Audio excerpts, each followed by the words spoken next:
Hey everyone, so today we're going to talk about something that almost every successful founder runs into. It's that feeling, when your fast-growing company suddenly kind of mysteriously starts to slow down. But here's the thing, the real bottleneck probably isn't what you think it is.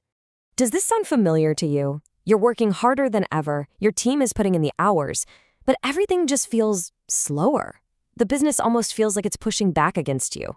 Well, that's not just a feeling. It's a huge signal that the very things that made you successful in the first place are now starting to break.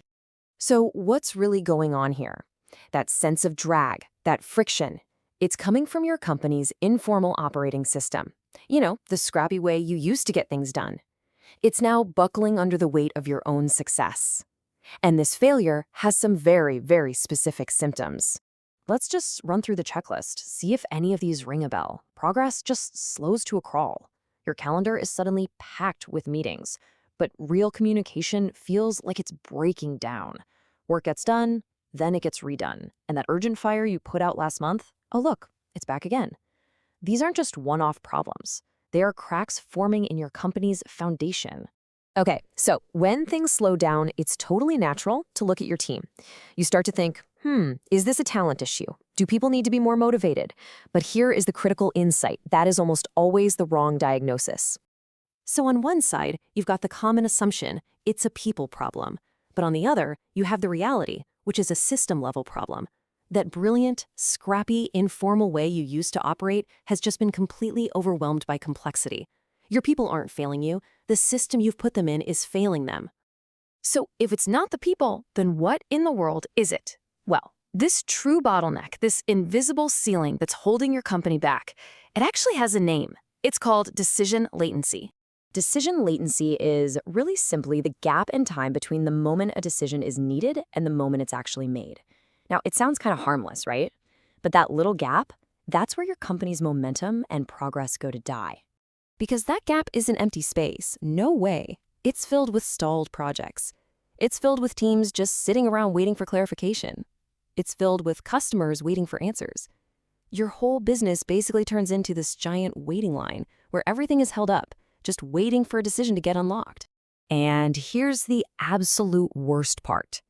Latency doesn't just create delays, it actually creates more work. Teams start holding meetings to prepare for the next meeting. People start creating multiple versions of a project, just in case. All this secondary work, it feels productive, but really it's just the expensive, time-sucking byproduct of indecision. So how do you know if this is your problem? Here are 3 massive red flags to look for. First, the founder bottleneck. If you're still approving routine expenses or minor project changes, guess what? You're the bottleneck. Second, a heroic culture. Relying on 1 or 2 people to always swoop in and save the day is a sign of a really fragile system. And third, what we call decision fog. That's when people are just afraid to make a call because ownership is totally murky. Okay, so how do we fix this mess? The solution isn't about micromanaging people or giving another motivational speech. It's about you becoming an architect and redesigning the actual operating system of your company. A systems architect fixes the deep, structural stuff. They stop you from being the router for every single piece of information. They clarify who owns what. And they fix that thing we call delegation snapback, where you delegate a task and it just keeps boomeranging right back to your desk. Basically, they build systems that fight the natural tendency for things to get chaotic as you grow. To make this super clear, let's walk through a classic scenario that plays out in, countless companies. We'll call it the founder as help desk. So in this company, every little problem, every exception, it all ended up on the founder's desk. The easy diagnosis would be, oh, my team is just avoiding responsibility. But the real cause? It was a total system failure. Without clear rules on who could decide what, escalating was simply the safest option for everyone.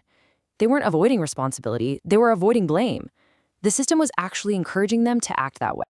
Okay, so how do you even start fixing the architecture without, committing to some massive multi-year overhaul? Well, you can run a really simple practical test over 90 days just to see if the constraint is truly in your structure. Here's how it works. In the first 30 days, you just make the problem visible. You map out exactly where decisions get stuck.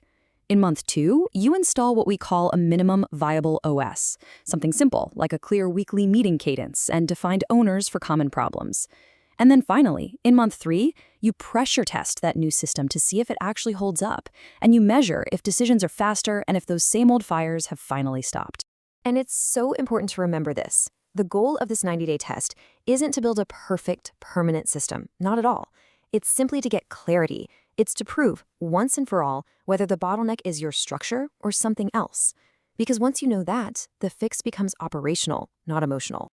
So as we wrap this up, I'm going to leave you with this one question to really think about for your own organization. Are your talented, hardworking people really the bottleneck? Or have they simply outgrown the architecture you built for a smaller, simpler time? Getting that answer right, well, that could unlock your company's entire next phase of growth. Thanks for tuning in.